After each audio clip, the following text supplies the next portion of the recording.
John McKay's Jewellers in Paisley talking to Lesley about rings. So Lesley, what makes you guys different from the kind of high street jewellers? We're very different from the high street jeweller because we're not a retail jeweller, we're a manufacturing jeweller. Okay. So when you come along here to buy a wedding ring, you can choose from a sample range of maybe 800 rings, and then you can have that made in any metal you like, any width you like, and any weight you like to suit your budget and to suit your engagement ring. So in terms of buying the wedding ring, is it usually just the man that will come, or is it usually the couple? Generally a couple will come along for the wedding ring. When the engagement ring's being purchased, it's generally just the gentleman on his own, but he may bring with him a sister or his mother or so on, etc., just to give him a wee bit of advice. We helping hand. Yeah, no problem. And what is the most important thing you find when couples come to purchase the ring? What are the kind of questions that they want to ask? But generally when a lady gets a wedding ring, the metal has to be compatible with the metal of her engagement ring.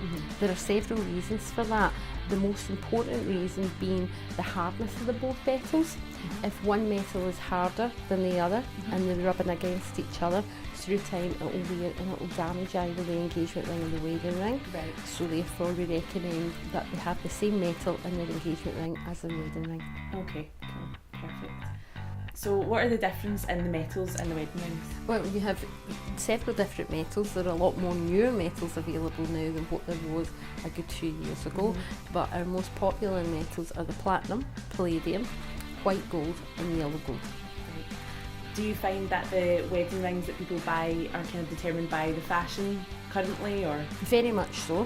White gold is exceedingly predominant in the market at the moment, as it was in the 70s.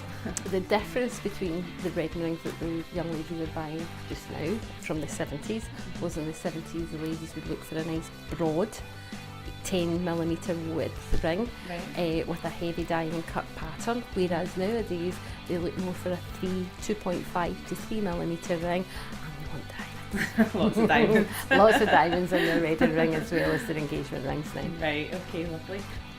So what happens when a lady comes in and she wants a wedding band that doesn't quite match up with her engagement ring? We have the ability to adapt any wedding ring to sit correctly with an engagement ring.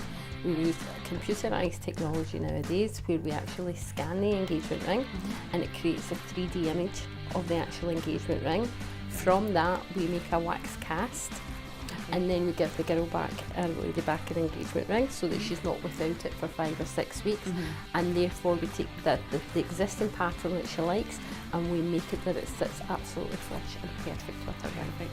Great. And do you find that a lot of people go for the kind of bespoke option then, as opposed to just buying one off the shelf sort of thing? When you buy a wedding ring from us, every single ring is made to measure and made to order. And yes, more and more people are looking to do something a wee bit different and a wee bit more unusual. At the moment we've got 2 or 3 different rings in the workshop where it's for gentlemen actually, where we are putting clan crests on the outside of the wedding rings. We often put fingerprints, Roman numerals. We've had everything, requests from Lord of the Rings to Star Wars, and the most favoured one is scanning tattoos and actually transposing that to the outside of a gent's wedding ring. With the ladies, they have a tendency to pick the ring they like, and then we, from our samples, and then we customise that so that it's not damaging their ring. Okay, lovely. And is there any unusual sort of stones that you've had requests for? Most of the gemstones that we're requested for are ones that you would find in the high street shop, although we have been asked for meteor ink quite often, but it's not something that we can work with, unfortunately. We can only work with semi-precious metals and precious metals. So can you tell us a bit about the difference between the kind of, you were saying white gold's quite popular, so what's the difference between that and like platinum, for example? Okay, white gold is actually a metal alloy. Gold comes out the ground yellow, and it's the alloys that's mixed through that determines its colour, where platinum is a natural metal and it is naturally white. With your white golds, you have to put a rhodium plating over the top of them to give it that nice heavy sparkly finish, mirror finish, which with it being a plating, will wear down quite quickly, and you will need to maintain that by bringing your ring back to a local jeweller, say every year, to have it re-rhodium plated.